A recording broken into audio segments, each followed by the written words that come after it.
Okay, hello, welcome to episode 76 of No Holds Barred Pod. That's Sal Dodgson.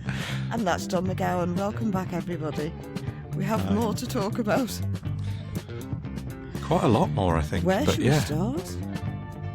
Oh, should we get reform out of the way? Because it's not Yes. that long this week, amazingly. Good. It's predominantly... They're disgusting, but it's not that long. Yeah. Predominantly about... Not... What? I'm just fuming. About... What about? We're going to put concentration camps in everyone's constituency that isn't reform. Into the sea right now. Oh, yeah. That's it. So on Sunday, if anyone hasn't seen it, Reform UK released a video with the most uncool man on the planet, Zia Alan Yusuf. Partridge, Mark II. Yeah. Wearing his Miami Vice shades and a suit, sitting on a wall trying to be cool, like in the park, but with graphics of Zach Polanski and various other people. And they decided that to punish us, people on the left, they're going to put... what do they call them? Detention centres. But for detention centres, read internment or concentration camps, basically. But only in green councils, specifically green councils, they said. Yeah, good luck with that, mate. That's never going to happen. It's just, it's so puerile and pathetic. It's juvenile. It is. It's like, and then Farage did a video about it, and they're like, oh, yeah. You're going to get what you wished for. You're going to do none. It's seekers. Local elections. Shut up, you mad bastards. It's absolutely insane. I know. I mean, the video's worth watching just to laugh at Zia Yusuf. Oh, it's pure Partridge on the canal really boat, isn't it? It's just short of somebody throwing a cow at him. That's exactly it. Yeah. It totally is, because Zia Yusuf, I don't know why they've got him as a spokesperson, because he paid. He paid his money. Yeah, cash money, dollar bills, y'all. Oh, God, I've been watching so much Wu-Tang Clan documentary. I'm like absolutely up to my eyeballs in Wu-Tang at the moment. Yeah, but yeah, it's just mad. Yeah, Zia Yusuf, yeah, he's just bought himself a position within Reform, but he's falling down the pecking order when you look at the donations that he's only they put have 200 given. grand in, hasn't he? So yeah, exactly. So he's dropping way down. I know. And there was a thing that came out this morning. I think it was one finance guy put out. He's been putting out some stuff this morning. I'll check it out. But he was saying that actually he probably wasn't that involved in this Velocity Black, the VIP company that supposedly made him rich. It was his brother that did it, because when you look, he somehow found a copy of Zia Yusuf's job history, like a CV, and the overlap with Morgan. Good. Yeah, he is very, He's got very to good. come on one day in a mask. I've invited him a lot of times, and he said he'd think about it. But I said, we can guarantee your anonymity, and he's like, yeah, I'll leave it with me. But I've asked him a few times. But he's found this overlap with Goldman Sachs when Zia Yusuf worked as Goldman Sachs broker and Velocity Black, and he says that there should be no overlap because Goldman Sachs are really, really strict about their gardening leave, and when someone leaves a company, they're not allowed to perform any other jobs whilst they're working there. So I don't know how interesting that might pan out to be, but he put that out this morning. But yeah, it makes you wonder, doesn't it? Which is what I was going to say, is why he's up there front and centre, because he's not very good at it, and he's not really that big a donor in all. Yeah, all things considered. Yeah, maybe, is it just because of how he looks, because he's a brown man, and that's what Farage wants? I don't know. Is Braverman doing much of it? She's very vocal on social media, but she's never in the media. Never. So, yeah. They're just utterly banal. I just struggle to believe where we are, to be honest. It's so mad. I know. It is. But he has had a bit of scrutiny for this £5 million gift that we talked about last time. The media seem to be holding on to it a little bit, but James O'Brien's like a dog with a bone. Is he? Yeah. Not bigging him up, but he's still wanging on about it today, and it's from last week. So that's in this day and age. That's wow. Exactly. Especially for Reform. Yeah, it's normally moved on by now, but I did notice, I think Kat Neelan put something out at the weekend on The Observer about it on Sunday as well. So it is hanging around, which is bad news for Farage because he doesn't like his bad stories to be there for more than a few days. To the point where he was supposed to be appearing on Laura Koonsberg's show on Sunday morning. He'd been booked months ago, and he was supposed to be sitting next to Zach Polanski and Kemi Badenoch, two other party leaders, and he bottled it an hour beforehand. He said, "Oh, I've changed my mind." He's terrified of Zach Polanski. He really is. Oh, I mean, there is going to come a point where they're going to have to debate unless Farage backs out of politics. Yeah. And that is going to be the popcorny moment of the century. It will be. Oh, it's going to be Zach epic. versus Nigel. Yeah. He's going to put him on his ass. The rumble in the jungle. Yeah. So, yeah, they are absolutely terrified of the Green Party, the Reform. Well, that's... Like, I don't know if you've got any of the Zach attacks on your list, but he's getting it. He's getting Corbyned fully right now. Yeah, he is, isn't he? I hadn't really written much about it, but... I mean, they've got... It's mad because they've got nothing on him, which is why it's so obvious. Because it's just bullshit. Yeah, it is. Like, I saw... let me just find the actual post. It's from John O'Connell. He put out some stuff about it. Here we go. The announcement about deportation camps anywhere but a reform area is highly illegal. This is according to John. Instant judicial review loss on irrationality, which is the unreasonableness test, procedurally unfair, based on irrelevant considerations, and breaks the Nolan principles and the ministerial code, he wrote. So, you know, we know Farage lies. And then he put, in addition, I've also been informed that it absolutely breaks the Representation of the People Act 1983. Punitive coercion is 100% prosecutable. So if John's right on that, then if I were Keir Starmer or Zach Polanski, I would be pursuing that avenue, because if he's breaking literal laws by trying to coerce people into voting for him. I put a post out about it on Twitter. But see, this is where I struggle, because Starmer doesn't touch anything like that when he could. No, that's it, exactly. He Which is where my suspicions again go, this doesn't make sense. He's had nearly 2 years. He could have been acting on Farage much, much stronger than he is. He's, in recent months, turned it up a little bit at PMQs, but as you say, there's been no like actual legal challenges, no procedural challenges, just there's some been a few shakings comments of hands in the House of Parliament. There has been a couple, yeah, definitely. But I put a post out the other day. It said, I believe this is called voter intimidation, or in mafia terms, a shakedown. Either way, both pathetic and illegal. And I've had so many people from the right bot-tastic this morning on that. Just misunderstanding it. And basically, they're all like, yeah, they were going, oh, aren't you getting what you want, you lefties? You know, I can't find it. It's not there. It was at the top of my replies. What's she called? Kelly Jane Keane? Posey Parker, the Uber turf. She's terrible. Yeah. She was in my replies on that this morning. I've never seen her reply to me on anything before.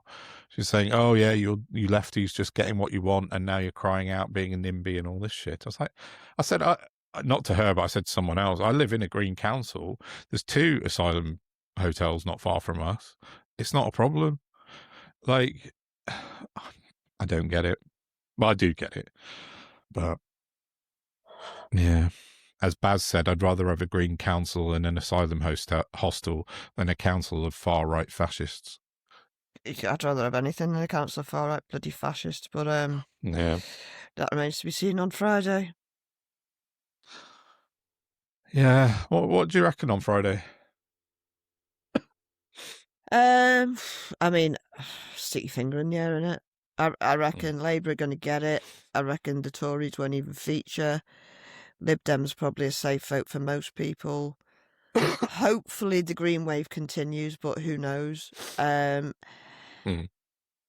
don't think Reform will do quite as well as they think they're going to.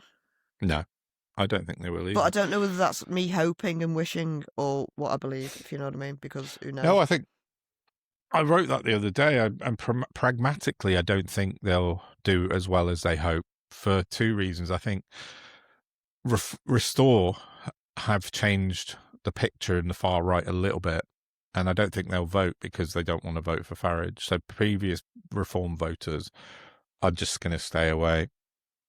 What was my other reason? I don't know. Jesus Christ.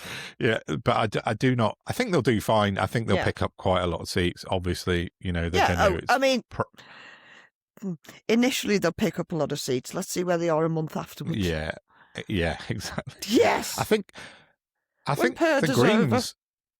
Yeah, exactly.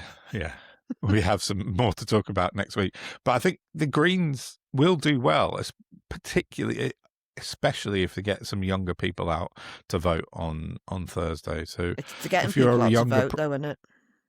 Yeah, that's it. If you're a younger progressive voter, like, you need to be getting out, and the Green Party is the party of choice for the younger people. But it is getting them out the door. It's the party of choice for people who want a nicer country. Yeah, it's very true. It's very, very true. In all the ways. So, yeah. I noticed this morning and over the weekend that the small boats rhetoric's been ramped up again, obviously at the behest of Reform. Which is mad because the numbers are going down, so... They've dropped, yes, I know. Why are they lying again? Yeah. They're trying to get people angry so they'll go out and vote for them. For Reform, yeah. The Sun put out a big front page picture of a dinghy this morning and saying 200,000 people. That 200,000 people is in 8 years, though. They don't say that. I did see that the other day. A woman and a young girl died crossing over on a dinghy. I saw that. Over the weekend. Because, you know, they're all fighting age men. Yeah, it was. It's really sad. It's horrifying. But it's just the misrepresentation, the lies that are sort of supporting Reform's bullshit. Like Ferrari on the radio this morning saying, "Oh, we're about to reach 200,000 arrivals by small boat," but that's 8 years ago. That's since 2018. And he's making it sound like it's since January. Yeah, and as you say, the numbers since last year have dropped quite significantly. I forgot to write them down, but they've dropped quite a lot. And also, whether you like it or not, the deportations have risen as well, but like considerably since Labour took over. But they can't not, because what people, these racist imbeciles, don't seem to grasp is that the Tories used these poor people who are literally trying to flee for a better life. They've used them as a political weapon and put their lives on hold by freezing processing for years. Mm-hmm. So, of course, there was going to be a backup of them because there was none of them getting processed. That's how psychotic the Tories are. They were. They're absolute nut jobs. Yeah. That was a very easy win for Labour, that job. It has been, but because it's been misrepresented in the media, it's not getting across. If you don't legislate the media, that'll happen. Yeah, exactly. I wrote about it at length last week about the media bias, and I've got all the data, and I put it all in spreadsheets, and I've got proof that the media is way, way, way, way, way against Labour and way, way, way for Reform. But yeah. So that's where we end up with headlines in the Sun or front pages of the Sun saying 200,000 arrivals.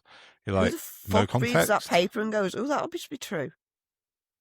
A lot of people. Still the biggest selling paper in the country, isn't it? That should be and the Daily Mail. Mm. Yeah, well, we know about that. It's no good. Brag. But talking about high quality, hard hitting journalism.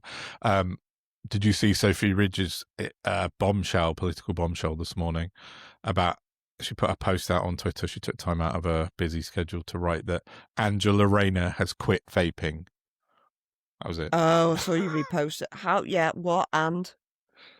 I said to her, I was like, and why are you still not talking about Farage's bribe? £5 million bribe. Angela Rayner's quit vaping. That's political fucking bombshell that she broke this morning. So it's almost, you see, that to me is so shit.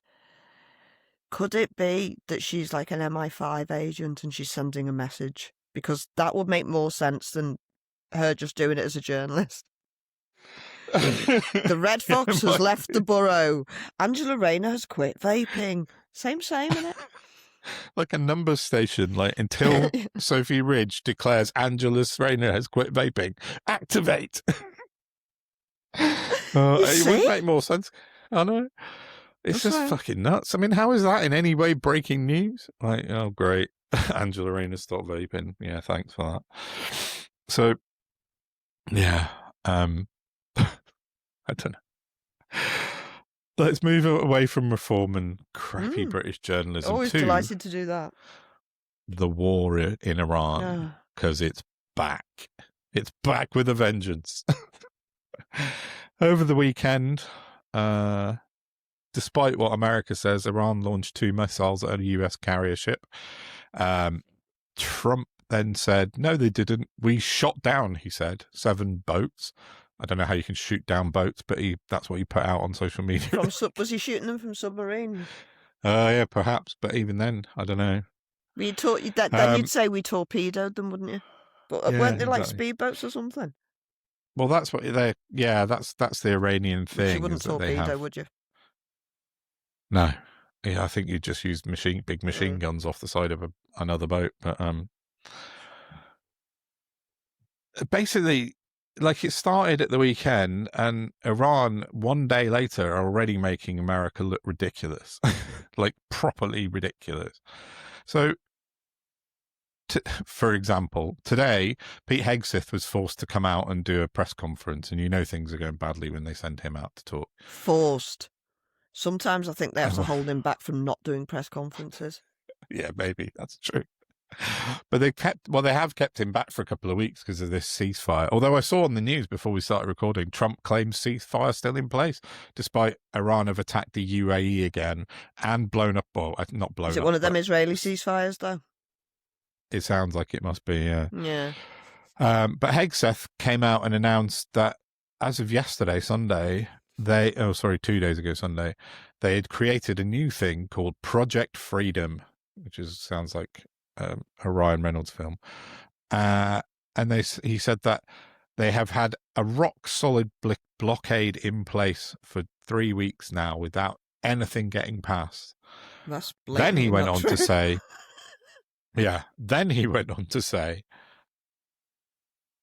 we really hope that Iran start letting ships through. You can't have it both ways, Dick. It's just like the next sentence in the press conference. He's saying, our blockade's absolutely amazing, but please, Iran, please let some ships through. Somebody wake me up. This is I know. This is the Defense Secretary of the United States of America. I know. It's insane. And yeah, he basically said, we are completely in control of the Strait of Hormuz, but please, Iran, would you let some ships through? It's like, you fucking idiot. You can't say those 2 sentences one after the other because they're both completely opposites. But yeah, you sent me a video from that Prairie press conference, didn't you, earlier, which we'll put in now because it's worth listening to. And I can't confirm or deny whether we have kamikaze dolphins, but I can confirm they don't, ultimately. Yeah, so they're talking about kamikaze dolphins in the Pentagon. Standard conversation. What they also talked about just previous to that clip that we've just played is that one of the journalists asked them about kamikaze dolphins, and the army commander talked about sharks with laser beams as if it was in Austin Powers. Jewish shark laser beams, like the Jewish space lasers. The Jewish space lasers. Oh, she's been... she has done a 180, yeah.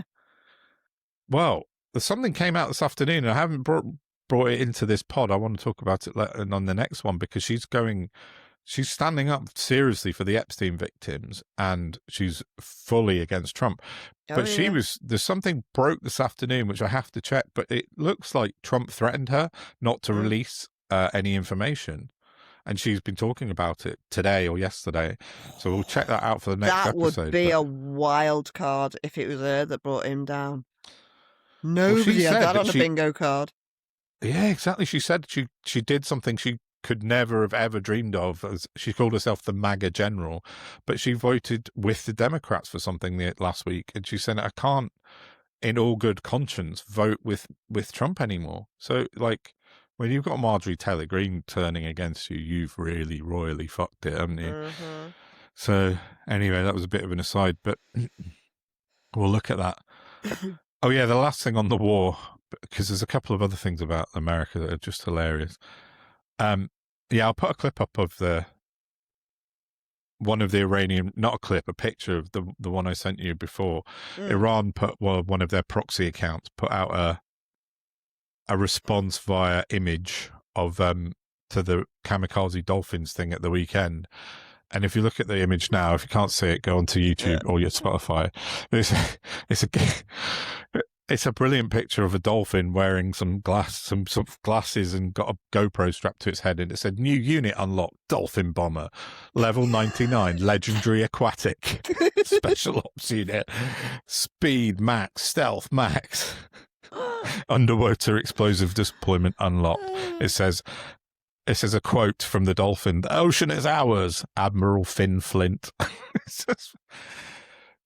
We were chatting to Mike on our discussions episode about Iran, and how back in when this all started, we were a bit worried about talking about the Iranian kind of meme culture. We're not now. They're absolutely smashing the shit out of America, aren't they, with this meme stuff? They're smashing the news with knowledge and facts. Well, they're doing that as well. Which to me, that's insane. You can get better news from watching a Lego Iranian like, I don't want to call them propaganda videos because they contain facts and information, and I've yet to find a falsehood in any of them.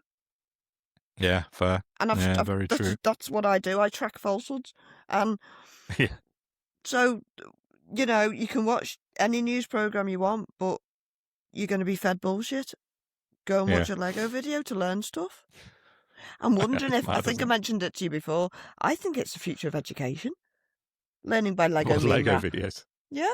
Could learn anything as I'll long as it's got a good beat. Yeah, exactly. Definitely. So, another one of Iran's proxy accounts. So, Trump on Saturday put out an image of himself holding a load of Uno cards. Did you see this? No. It was the White House put it out, and it's Trump holding five Uno cards the wrong way round, and each one was a wild card, and it said, "I hold all the cards." So in Uno, if anyone knows how to play Uno, 5 wild cards is not good position to be in. You want to have less cards rather than more. No, all a wild card does is change the color of the suit when you're playing. So not ideal. Iran's proxy account put out a post and quote tweeted it with an Iranian general holding 4 Uno cards, one which was a miss a turn card, and then 3 pick up 4 cards. And they said, what did they said? Yes, we have less cards. And there was a picture of this Iranian general holding up this like properly good Uno hand. Trump's an idiot because they're just, he's setting himself up for these things. Intellectual slam.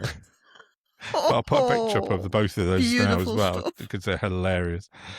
But I mean, if nothing else comes out of this war, I mean, we're getting insane oil prices. We're going to end up not going on holiday, blah, blah, blah. But at least Iran are absolutely trolling this shit out of Donald Trump. Mean, yeah. And when this is all over and some time has passed, this is 100 years of comedy in the last decade. For sure. For sure. So... But I know. And then the last thing on Trump is not funny. It's really fucking scary, and I'll just finish it. Yesterday, there was a congressional hearing, and a Trump judicial nominee called Mr. John George, 2 first names. Obviously, mum and dad were Beatles fans. He was asked in Congress by Senator Chris Coons.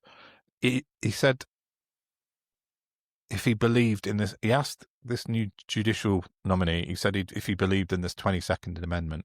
The 22nd Amendment in the USA is the one that states that no president can ever sit more than 2 terms. So he was asked to his face repeatedly by this senator if he believed in that. And he just kept stonewalling, and he wouldn't say he believed in this part of the Constitution. He just said, I would have to review the wording of the US Constitution. And he wants to be a Supreme Court judge. Well, that should rule him out. And he said it. Wow. He said it over and over again. And then Senator Coons then looked around the room, because there was quite a few justices on the panel that were being asked questions. And he asked every nominee in the room to confirm the Constitution bars a third term. No one answered. Complete silence. Not a single one of them. And I'll put a video clip of that in because it's really fucking chilling. President Trump has been certified the President of the United States 2 times. Is he eligible to run for a third term under our Constitution? I would have to review the All I need to tell you is it. the language of the constitutional amendment that makes it clear that no, he is not eligible to run for a third term. Anybody else brave enough to say that the Constitution of the United States prevents President Trump from seeking a third term? Anybody willing to apply the Constitution by its plain language in the 22nd Amendment? Nobody. All right, let's move on. The 22nd Amendment, which bars Trump from standing again, he's put up all these justices to be nominated, and not one of them would say that's a valid part of the Constitution. That's fascism. That's dead-on fascism. Here we are again, innit? But it's not going to end until he stops living. Yeah. Mm-hmm. It's really dark, isn't it? Really, really fucking scary and it's shit. all the millions of other people that are dying as a consequence of his insanity. Mm-hmm. Yeah. And cultist behaviour. Yeah. So the American Constitution apparently no longer applies to Donald Trump, according to these new justices that he's wanting to put into the Supreme Court to give him carte blanche to do whatever he wants. Fascist. Absolute nailed That's on. Horrifying. Textbook definition of fascism. Yeah. It's really fucking scary. So, and they're all protected for their lives, so they don't give a shit. Yeah, exactly. So, psychopaths, man. Yeah, it really is fucking scary. But anyway, let's just, what time are we on? I don't know how long we've been recording. It's really difficult to tell. Yeah. So I've got one more thing I think we should just mention before we wrap up. And it's that video I sent you, which is of a man named Connor Lee. And it's a minute 57. So I'll put it in at the end if anyone wants to watch it. I think you should. It's really interesting. He's an AI researcher and US director of a group called Control AI, who are a sort of think tank kind of campaign group to have regulations in AI be across the board globally. But he was talking about the use of technology and why it's impacting people of his age. He's 30 years old. This was last year. And he said, none of my friends are having kids. And he said, do you know why none of my friends are having kids? He said, because nobody's going to clubs and dancing because they're too afraid to dance because they're being recorded all the time. Nobody's got the... No, I can't dancing. What do well, you you said people are scared. All the time? I think he means because people are scared to approach other people, to ask them for a date and stuff like that, because there's all these dating fails on the internet. People are putting stuff on TikTok of guys asking girls out and then being rejected. You're messing. Jesus Christ. It's a whole fucking thing. And that's what he was talking about. And he said people are scared now to approach other people in bars because humanity's eating itself. Yeah, and he was saying this just rise of technology is really killing off. And he said that's why people aren't having kids. The young people aren't having kids because they're worried. And then he went on to talk about dating apps, which is much more interesting, I think, because, well, not more interesting, but more pertinent, because he's saying these dating apps that everyone's using are not designed to find people love. They're designed to have people return to the dating apps and use them over and over again. So I think their algorithms are set up to return people back. Go on. I don't know that I agree with them on the obvious. The dating apps are a fucking business. This is commerce. Yeah. Okay, exactly. We've got to accept that, right?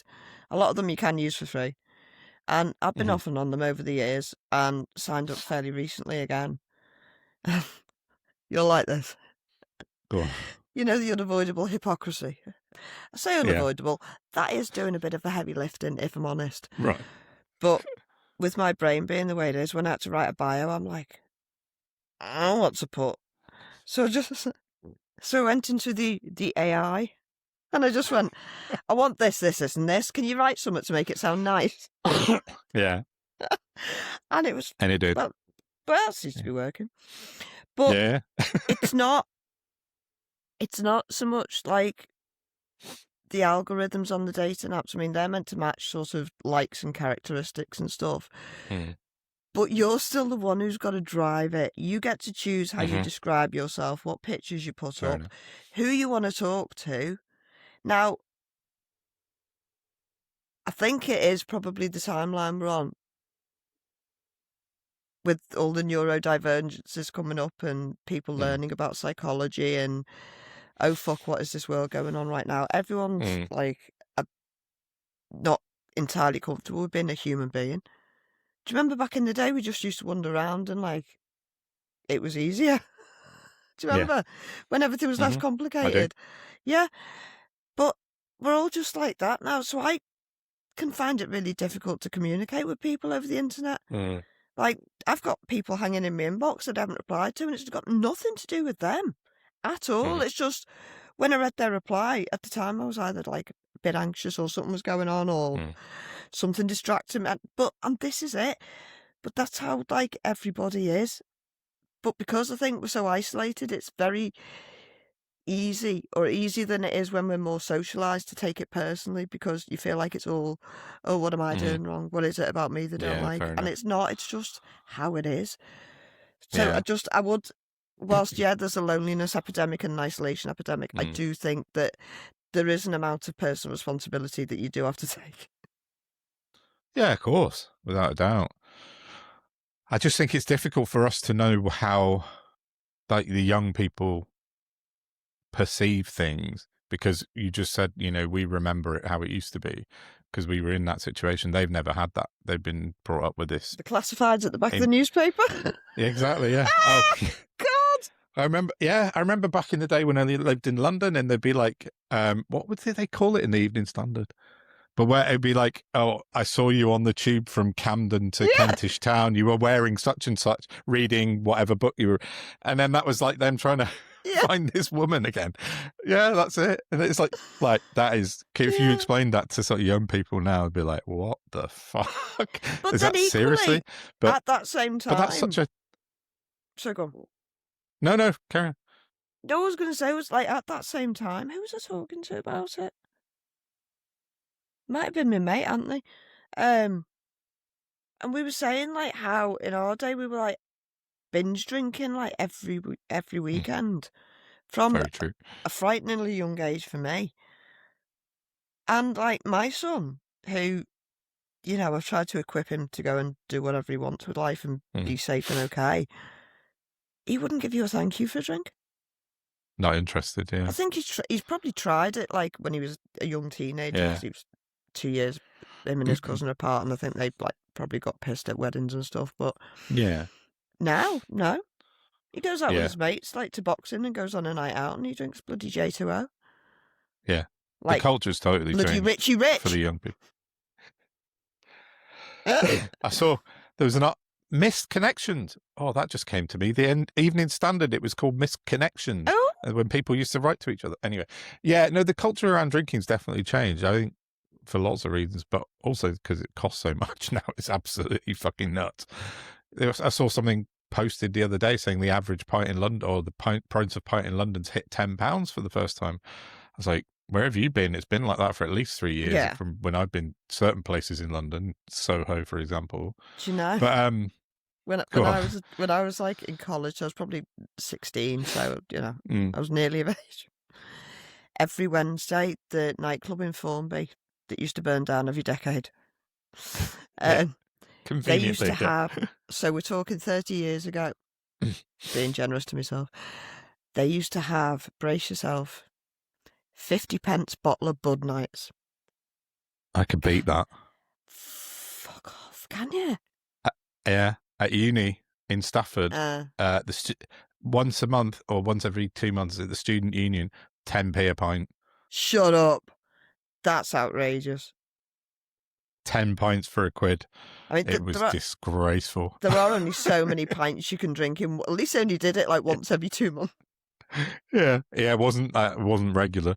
But no, I know that's the thing. 50p a bottle of Bud, 10p a pint. God, can you imagine now? What would that be now? Like, come to the student union and get a pint Stop for people £7. going to the supermarket for the beer, though, and taking it in the union, didn't it? Yeah, that's true. Yeah, yeah, definitely. Different times, Don. Different times. I know, crazy. Oh no, we're turning into 90s boomers. Remember back in the day? We're Gen X, we're cool. Oh, I should say, we had a comment on YouTube this week, a really cool one.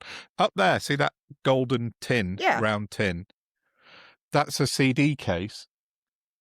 Someone noticed it on YouTube, and it's Back to Basics. It's a nightclub in Leeds, and it's a 3 CD tin that I bought in 1996 or something. Oh, it's like 3 DJ mixes from the club back that we used to go to all the time. And someone picked it up on YouTube and went, "Oh, I've got that as well." I was like, "Oh, nice." That's so good. Small world, isn't it? Awesome. I know. Yeah. Also, thanks to Bob, who commented on our YouTube. He wrote a really nice comment as well the other day. So I just wanted to mention him because Bob Bertie. Yeah, exactly. He's a very he's a regular on the pod. He's an OG, Bob, isn't he? He is, and he left us a brilliant comment on YouTube. So thanks for that, Bob. Oh, thanks, mate. All comments are helpful to us. Yes. So sharing and subscribing also. Tell your friends. Indeed. Yeah, exactly. Shall we wrap it up? Have we done enough today? 2 hours and 29 minutes. Yeah, so I think that's quite a lot. So that'll go into 3 different episodes, which will come out over the next few days, 2 pod apps and 1 discussions app. So check us out. I'll put it all out on social media. Follow me and Sal on X and Blue Sky and Facebook and Instagram. We're everywhere. Anywhere you'd expect us. Couple of new subscribers to Patreon as well. So as of next week, we'll be doing Tuesday night Zooms. So get on us, join our community. You can have a week's free trial. Yes, do that. Patreon.com/no-holds-barred-pod is the place to go for that. And then, that's it. And if you want to get in touch with us for anything, you can email us or DM us, Contact Don direct, for example. Yeah, you can do that. Lots of people do that at the moment, which is nice. Some good, some not so good. What were you thinking of when you just said that? I was just thinking of the person who was going around looking for you, messaging random people called Sally. Oh, yeah. Somehow I couldn't find your actual page with all the information to contact you on. Which has got my email address, my signal on it, everything. Yeah, exactly. Yeah, that's true. But we'll, more about that person next week, I would imagine. So, yeah. Oh, yeah, Sangeeta Maiska, she was chatting to me this morning on DM, and she's signed up for The Nerve. So I think if anyone hasn't read The Nerve, she's their new political commentator. Yeah, get on The Nerve. It's predominantly female-run outlet for news, and it's set up by Carol Cadwallader and many other people. Sorry to everyone who heard him shouting. Yeah, I just wanted to say get on The Nerve because Sangeeta's joined them as well, making it even better. Great outfit. Right, a proper news outfit. Yes. Yeah. Right, before the cat decides to wreck the joint, we should say goodbye. Come say goodbye, Bruce. Okay. Yeah, he's here right at the end. Right, okay. Thanks for listening and watching, and we shall see you soon. Bye-bye. Bye, everybody. I'm 30 years old. Not one of my friends has children. 0. No one. No one's having kids. Do you know how hard you need to abuse a mammal to make them not have children? Like for real. Like let's step here back a moment, right? Never thought of it that way. Yeah, look, GDP goes up. People have have enough food, and whatever. No one's having kids, and this is across the world. This is across both the West, the East, everywhere it's happening. So there's a thing that happens, especially with younger, like even younger than me. Like the kids are like 18 today. There's a huge problem where they don't dance. No one dances. They go to clubs and they don't dance. Yeah. Why is this? Because you get recorded. Yeah. If you're an 18-year-old kid, you go to a club, you get recorded. If you approach a girl and you mess it up, you get recorded. Everything is panopticon now. So if you had to ask me why, my answer is technology. My answer is social media. My answer is AI. My answer is algorithms. Do you know what dating app algorithms do? Do you know how they optimize? They don't optimize you to meet your love of your life. They optimize you to keep coming back to the app. Yeah. And now there's a thing that basically we have sold out all of our dating norms, all of our, interpersonal norms to tech companies without our consent to optimize their ad algorithm. Right. I think there's a deep thing where we as a society have not dealt with the fact that we have to steward technology responsibly. We have treated technology as a Wild West. Absolutely. Just everyone can do whatever they want. Just sell all of our younger generation's dating lives to corporations for profit. And who pays the cost for this? Who has liability? So I think the real problem is that we are, as a society, as a government, the generations that came before me, and also my generation, I don't want to exclude myself from this, but also the generation came before me, just let technology rip. The promise was, if you let technology rip, if you let internet rip, there will be democracy and freedom and happiness and economic growth. And where is that? I think my generation is noticing that broken promise.